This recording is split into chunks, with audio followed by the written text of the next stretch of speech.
પ્રસંગ 3 રઘુપતિવર દૂતમ વાત જાતમ નમામિ. પૂજ્ય મહારાજ શ્રીના સાનિધ્યમાં ગુરુદેવ કેટલા વર્ષ રહ્યા, અન્ય કયે કયે સ્થળે ગયા, કેવી રીતે સમય પસાર કર્યો વગેરે વિશે પૂરેપૂરી માહિતી મળી શકી નથી. પરંતુ ગુરુદેવ આ લખાયું ત્યારથી, એટલે કે વર્ષ 1973થી લગભગ 70-75 વર્ષ પહેલાં, એટલે કે ઈસવીસન 1900ની આસપાસ ચિત્રકૂટથી 10 માઇલ દૂર આવેલા અત્રિ અનસૂયા આશ્રમ નામના પવિત્ર સ્થળમાં ત્યાગી અને તપસ્વી મહાત્મા તરીકે જાણીતા બન્યા હતા. એ સ્થળમાં મંદાકિની નદીને તીરે પથ્થરોની વચમાં આવેલી પૂજ્ય શ્રીની નાનકડી ગુફા આજે પણ એમની તપશ્ચર્યાની સાક્ષી પૂરતી ઊભી છે. ગુફાની બાજુમાં શ્રી હનુમાનજીની મૂર્તિ છે. તે વખતે અનસૂયાજીમાં ગાઢ જંગલ હતું. સૂર્યના કિરણો દિવસે પણ એ સઘન વનરાજીને ભેદીને મુશ્કેલીથી ત્યાં પ્રવેશી શકતા હતા. આસપાસમાં બધે સંત મહાત્માઓ રહેતા. અહીં આવ્યા બાદ તપશ્ચર્યાની સાથે સાથે પૂજ્ય શ્રીએ સંત સેવા અને સાધુ ભોજનની પ્રણાલિકા ચાલુ કરી હતી. કોઈ અજ્ઞાત ભક્ત તરફથી દર મહિને નિશ્ચિત તારીખે માસિક 60 રૂપિયાનો મની ઓર્ડર તેઓ શ્રીના નામ પર આવતો રહેતો.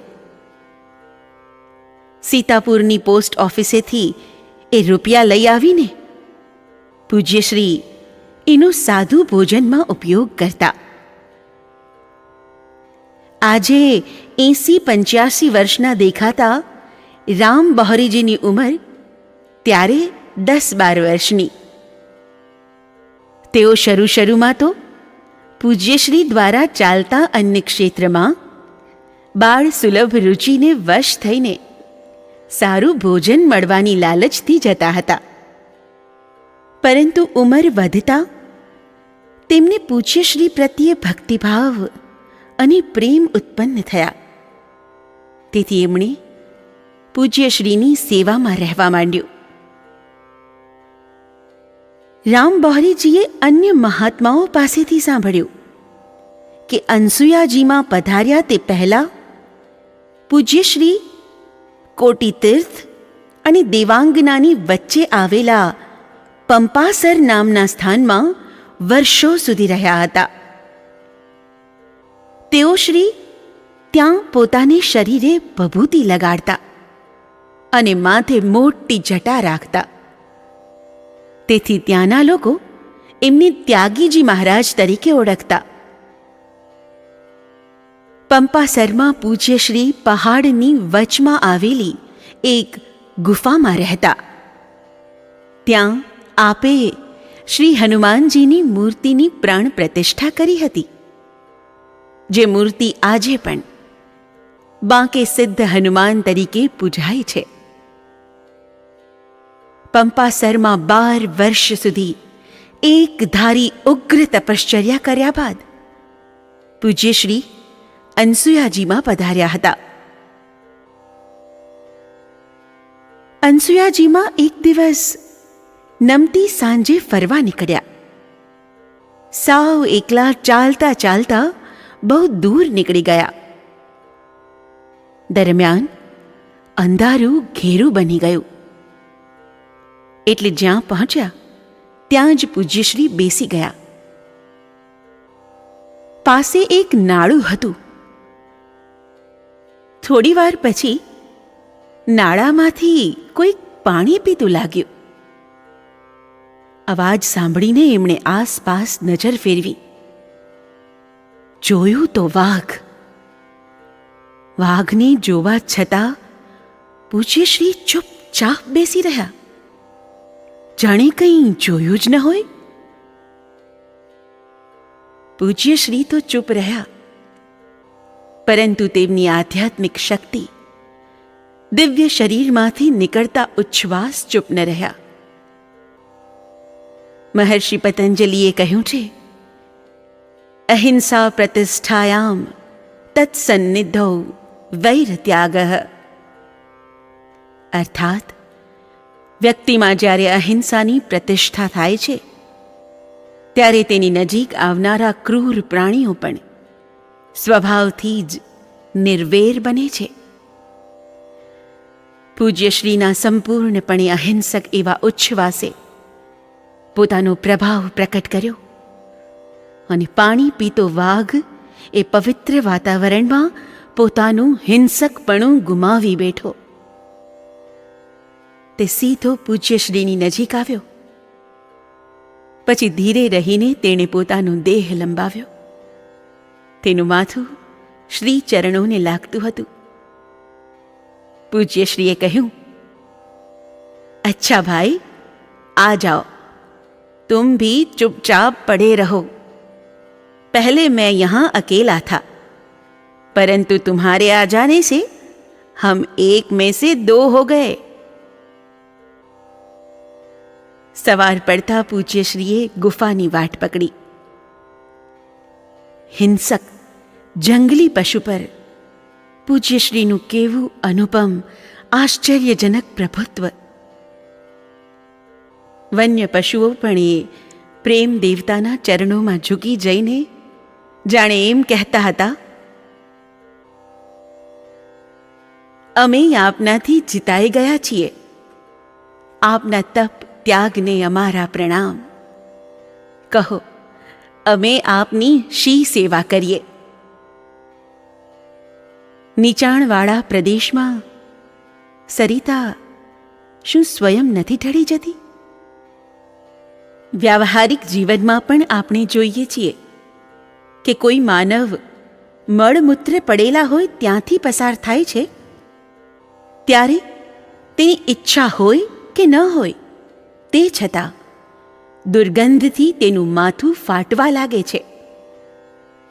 તેનાથી ઉલટું કોઈ અગરબત્તી સળગાવીને પૂજા પાઠ કરતું બેઠું હોય, ત્યારે ત્યાંથી પસાર થનાર પ્રત્યેકને અનાયાસ તેની સુગંધનો સહજ અનુભવ થાય છે અને તેનું ચિત્ત મગમગી ઉઠે છે. આધ્યાત્મિક જીવનમાં બરાબર આવું જ સત અસતનું છે. સંત પુરુષોના અને દુર્જન પુરુષોના સારા નરસા પરમાણુ પોતપોતાનો સારો નરસો પ્રભાવ ફેલાવે છે અને વાતાવરણમાં તેની ઘેરી અસર સર્જે છે.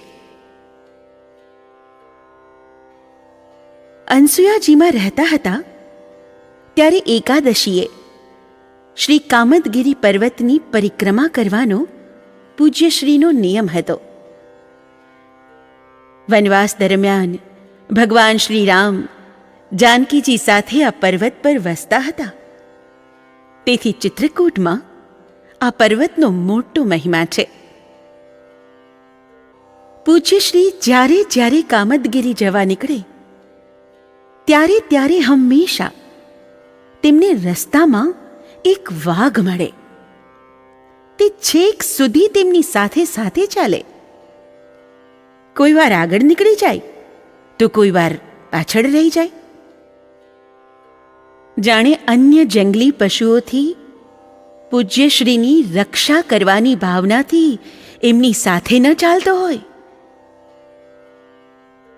રાત્રિના નીરવ એકાંત અને અંધકારમાં પ્રેમપૂર્વક ભગવાન નામનું મોટેથી ઉચ્ચારણ કરતા કરતા પૂજ્યશ્રી પરિક્રમા પૂરી કરે.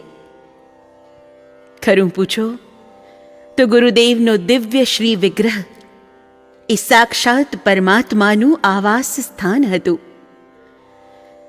તેમાં લોહ ચુંબક જેવી આકર્ષણ શક્તિ ભરી હતી.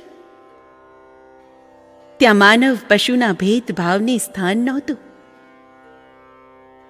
એ ચુંબકીય શક્તિ પ્રત્યે ખેંચાઈ આવીને જ શું આવા વન્ય પશુઓ પણ તેમની પાસે લાડ કરતા હશે? એક રાત્રે શ્રી હનુમાનજીએ પૂજ્યશ્રીને સ્વપ્નમાં દર્શન આપ્યા અને જણાવ્યું કે તમે કામદગીરી પર્વત પર જઈને એની પશ્ચિમ બાજુએ થોડા નીચે ઉતરજો. તમને ત્યાંથી મારી મૂર્તિ મળી આવશે. મને નીચે લઈ જઈને મારી પૂજા પ્રતિષ્ઠા કરજો. બીજે દિવસે સવારે પૂજ્યશ્રી સંત ગોવર્ધન દાસજી નામના મહાત્માને સાથે લઈ કામદગીરી પર ગયા. સ્વપ્નમાં થયેલી આજ્ઞા મુજબ નિશ્ચિત જગ્યાએ પહોંચતા પહાડનો પથ્થર એક ભયંકર અત્યંત ઘોર અવાજે ફાટ્યો અને તેમાંથી શ્રી હનુમાનજીની મૂર્તિ પ્રકટ થઈ. ગોવર્ધનદાસજીની મદદથી એ મૂર્તિને નીચે ઉતારીને પૂજ્યશ્રીએ એક વૃક્ષ નીચે પધરાવી અને વિધિસર તેલ, સિંદૂર, નાળિયેર વગેરે ચડાવી તેની પૂજા પ્રતિષ્ઠા કરી. ત્યાર પછી દરરોજ એ મૂર્તિ સમક્ષ બેસીને શ્રી હનુમાન બાહુકના પાઠ કરવા લાગ્યા. શ્રી ગુરુદેવની આવી અપાર અતૂટ ભક્તિથી પ્રસન્ન થઈને થોડા દિવસ પછી અષ્ટસિદ્ધિ નવનિધિ કે દાતા એવા શ્રી હનુમાનજીએ તેમને સાક્ષાત દર્શન આપ્યા. એ મહાન પરમાનંદની સમાધિમાં ડૂબી જઈને 3 દિવસ સુધી પૂજ્ય શ્રી એક જ વાક્ય બોલતા રહ્યા, ઘંટી આરતી લાઓ, પૂજા કરના હૈ. એમને ફરી પાછા યથાવત સ્થિતિમાં લાવવા માટે અંતે બધા સંત મહાત્માઓએ શ્રી હનુમાનજીની ખૂબ ખૂબ પ્રાર્થના કરી. ત્યાર પછી જ પૂજ્યશ્રી ભાવ સમાધિમાંથી બહાર આવ્યા. જે ભાવિક કામદગીરીની તળેટીમાં બિરાજતી શ્રી હનુમાનજીની એ મૂર્તિની આરાધના કરે છે તેની પ્રત્યેક મનોકામના પૂર્ણ થાય છે. આજે પણ આ મૂર્તિ શ્રદ્ધાળુ ભક્તો દ્વારા ખૂબ પ્રેમથી પૂજાય છે. આ પ્રસંગ બન્યા પછી સંત સમાજમાં પૂજ્યશ્રીનું માન ખૂબ વધી ગયું.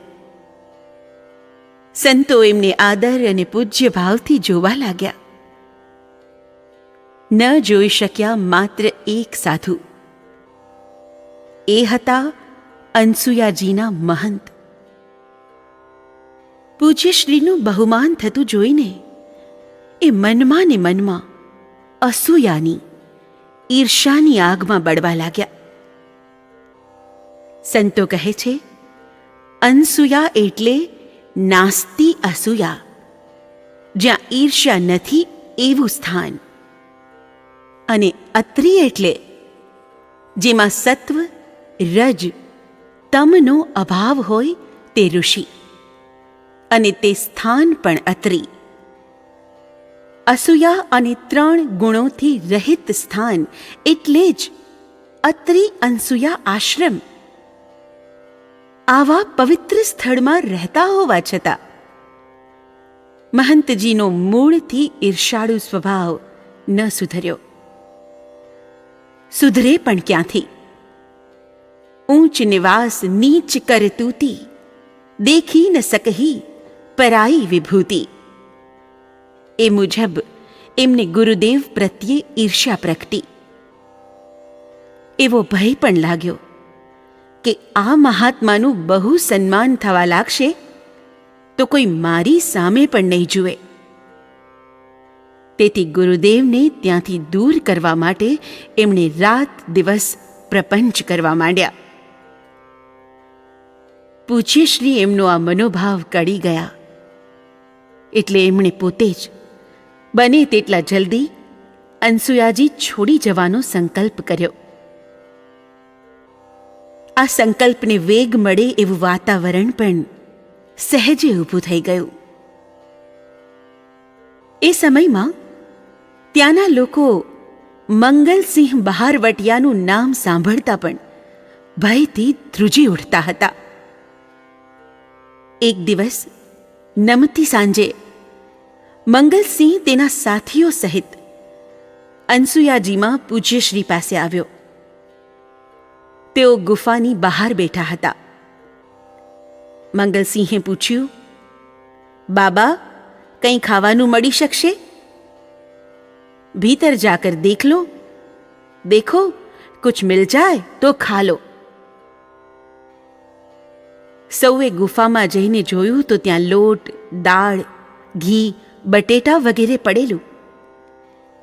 બધાએ સાથે મળીને ઝટપટ પૂરી અને બટેટાનું શાક બનાવી લીધું. ખૂબ ખાધું અને વધ્યું તેટલું સાથે પણ બાંધ્યું. પૂજ્યશ્રીએ તે જોયું. બાંધ ક્યો રહે હો? સહજ ભાવે પૂછતા હોય એમ પૂજ્યશ્રીએ સવાલ કર્યો. બાબા, અમે ડાકુઓ છીએ. હવે કોણ જાણે ક્યારે ફરી જમવા પામીશું. સાથે હશે ત્યાં સુધી ખાઈશું. મંગલસિંહે નમ્રતાપૂર્વક જવાબ વાળ્યો. થોડીવાર પછી હસતા ઉછળતા સૌ ચાલ્યા ગયા. 4-5 દિવસ બાદ એક ગાડું પૂજ્યશ્રીની ગુફા પાસે આવીને ઊભું રહ્યું. ગાડામાં લોટ, દાળ, બટેટાની ગુણી, ઘીનો ડબ્બો વગેરે સામાન ભરેલો હતો. જોતા વાર પૂજ્યશ્રી બધું રહસ્ય સમજી ગયા. સાધુનું સ્થાન નિર્દોષ અને તેથી નિર્ભય કહેવાય. પોલીસ પણ ત્યાં તપાસ કરવા ન આવે. ડાકુઓએ અનસૂયાજીમાં ગુરુદેવના નિવાસ સ્થાનની ઓથ લઈને રહેવાની નેમ રાખી હતી. તેમની આ મુરાદ પૂજ્યશ્રી સમજી ગયા. આ પ્રસંગે સ્થાન છોડી જવાના એમના સાધુ સમુચિત નિર્ણયને દ્રઢ બનાવ્યો. તેથી તેઓ ત્યાંથી થોડે દૂર ઘોર જંગલમાં આવેલી જુરી નદીના કિનારા પર રહેવા ચાલ્યા ગયા. નદી તીરે એમણે એક પર્ણકુટી બનાવી લીધી. અહીં તેમનો સમય સાધન ભજનમાં શાંતિપૂર્વક પસાર થવા લાગ્યો. અહીં પણ પૂજ્યશ્રીએ સાધુ સેવા ચાલુ કરી. સૌ કોઈને પરમ તૃપ્તિદાયક ભોજન કરાવનાર ગુરુદેવનો દેહ નિર્વાહ તો ફક્ત ફળાહારથી જ થતો. ઋતુ અનુકૂળ ફળ, બોર, કંદ, શિંગોડાનો જ્યારે અભાવ થઈ જાય ત્યારે તેઓ બોરના પાંદડાનો રસ અથવા એના સૂકા ચૂર્ણનો ઉપયોગ કરતા. આથી ત્યાંના લોકો એમને ફલાહારી રણછોડદાસજી મહારાજ તરીકે ઓળખવા લાગ્યા. જુરીમાં રજોલાના જાગીરદારનો હાથી નિરંકુશપણે જ્યાં ત્યાં ફર્યા કરતો અને લોકોને રંજાડતો. પૂજ્યશ્રીની પર્ણકુટીને પણ તે અવારનવાર નુકસાન કરી બેસતો. એક વખત રાતને સમયે એ મદમસ્ત હાથીએ આવીને ગુરુદેવની પર્ણકુટી તોડી નાખી. પૂજ્યશ્રી એ જ સમયે જાગીરદાર પાસે ગયા. તેમણે હાથીને આ રીતે જ્યાં ત્યાં બેફામપણે ફરવા દેવા બદલ ઠપકો આપ્યો. જાગીરદારે શ્રી ચરણોમાં પડીને ક્ષમા માગી. બીજે જ દિવસે માણસો મોકલાવીને એમને માટે ઈંટ પથ્થરની પાક્કી કુટીર બનાવડાવી દીધી. જાગીરદારના પશ્ચાતાપ અને પ્રાયશ્ચિતના પ્રતીક સમી એ કુટીર અને કુટીરની બાજુમાં પૂજ્યશ્રીએ રોપેલું આંબાનું ઝાડ આજે પણ જુરી નદીના કિનારા પર ઊભા છે. લૌકિક દ્રષ્ટિએ પૂજ્યશ્રીનો એ તપસ્યા કાળ ચાલતો હતો. તેથી તેઓ શ્રી સાધના ઉપાસનામય જ બની ગયા હતા. સ્વતઃ ઉપરામ વૃત્તિ સેવતા પૂજ્યશ્રી નદી તીરે આવેલા વૃક્ષ નીચે 3-3, 4-4 દિવસ સુધી પદ્માસન વાળેલી ધ્યાનસ્થ મુદ્રામાં બેસી રહેતા. સમાધિની એ અવસ્થામાં સ્થાન અને સમયનો ખ્યાલ વિસરાઈ જતો. ત્યાંથી પસાર થતા લોકો એમની આવી આકરી તપશ્ચર્યા જોઈને હેરત પામી જતા અને પૂજ્ય ભાવથી એમની સમક્ષ ઝૂકી પડતા. મહામુનિ શ્રી પતંજલિએ યોગ સાધનાના 8 સોપાન ગણાવ્યા છે. યમ, નિયમ, આસન, પ્રાણાયામ, પ્રત્યાહાર, ધારણા, ધ્યાન અને સમાધિ. શ્રી ગુરુદેવે એક સાધક તરીકે યોગ સાધનાના ક્રમવાર પગથિયા ચડીને તેના આખરી સોપાન સમાધિની, સહજ સાધ્ય સમાધિની અવસ્થા પ્રાપ્ત કરી હતી. સમાધિ એટલે ધ્યાનની પરિપક્વ અવસ્થા, બ્રહ્મ સાથેની તાદાત્મ્ય વૃત્તિ. વાયુ જેમ ફૂલની સુગંધને દૂર દૂર સુધી લઈ જાય તેમ એ દર્શનાર્થીઓએ પૂજ્ય શ્રીની ભાવ સમાધિની વાતો આસપાસના પ્રદેશમાં ફેલાવી દીધી.